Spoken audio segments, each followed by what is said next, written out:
So, all right, so we got to understand that if God is trying to hide us, he's hiding us for a reason. And while he's hiding us, we got to be active in what it is he would have us to do. We can't sit back and just be idle in our hiding.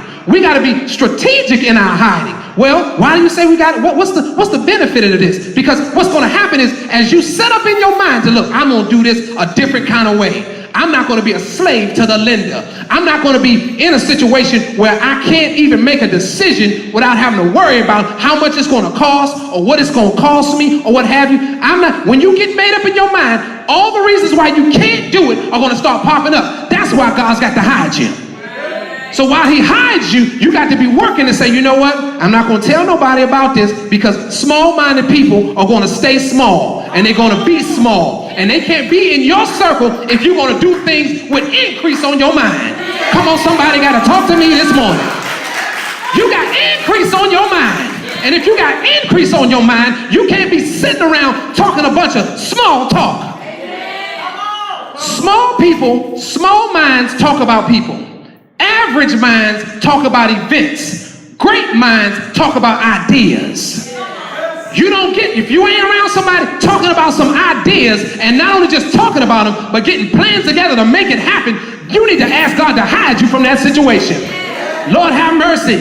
You need to ask him to hide you from that situation. Because if you don't ask God to hide you, you're going to be bombarded with how things ought to be. Who says it ought to be that way? Who says you got to spend 30 years trying to pay off a house?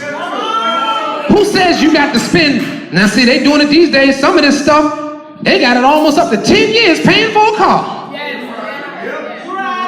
Who says you have to do that? When if you took some time and looked, you would realize the car that guy's trying to sell you, the down payment he's trying to get you for is what he actually paid for the car. So if you just look hard enough, you can find one of those for what he's trying to get you to pay a down payment for and just own it straight up. Lord have mercy. You say, this guy talk crazy. I know, no, I'll testify. Because we used to do, when you got out of school, think you're doing a little something, had to just have some stuff, went buying a bunch of stuff and getting in a bunch of debt. And then when the payments got greater than my enjoyment, I realized I was in some trouble. But then when I asked God to unlock some understanding on how we ought to be handling things, now 2 of my cars cost less than one of the down payments of one of the cars that I got in a bad deal for. And those are owned free and clear. Why? Because God had to hide me. Your pride is going to try to get the best of you, but you got to ask God to hide you. Jesus, Jesus, Jesus. You can tune me up a little bit on that one there, bro. You need to ask him to hide you. Yes, you do. Lord have mercy. So you got to ask him, so I think about that if we would just ask him to hide us. You got to understand that after the hide comes the power.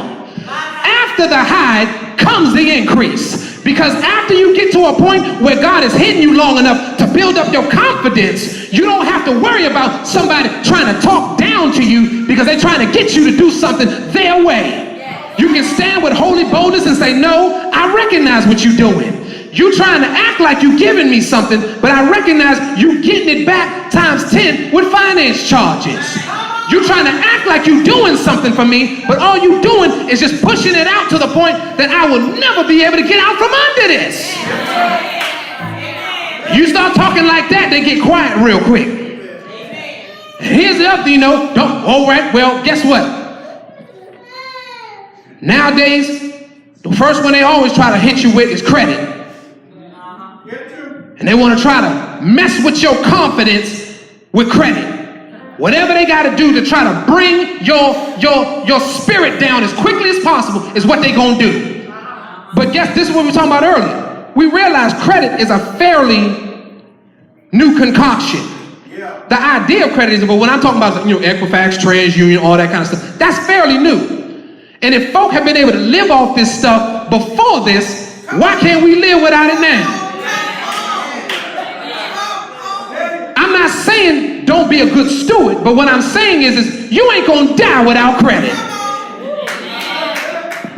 If you make up in your spirit to work without it, God is gonna start unlocking some stuff till you're gonna be to a point where you're like, look, I'm I'm going to have to give you some credit. Yes, indeed. So we got to understand that God is hiding you. And don't think that, you feel like you're off the scene a little bit. I know you might be thinking about that you're kind of out of the mix a little bit. But you can't get discouraged on that. You got to let God hide you this morning. And whatever God places in your spirit, you got to stick to it and recognize that God, if the God that watches over heaven and the God that watches over Israel neither slumbers nor sleeps. And if you're going to watch out for Israel, God, you can watch out for me.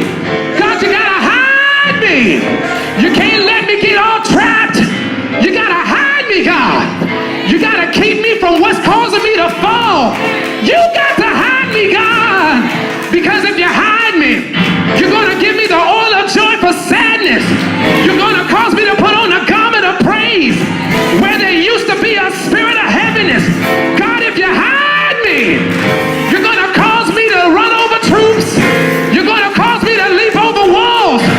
You're going to cause me to not to be a victim of this world system. I don't care who's in office. I don't care who's getting elected. God, if you hide me, I won't have to worry about them. 2008 might have destroyed a whole lot of people. But if you let God hide you, you'll be there to pick up the cross.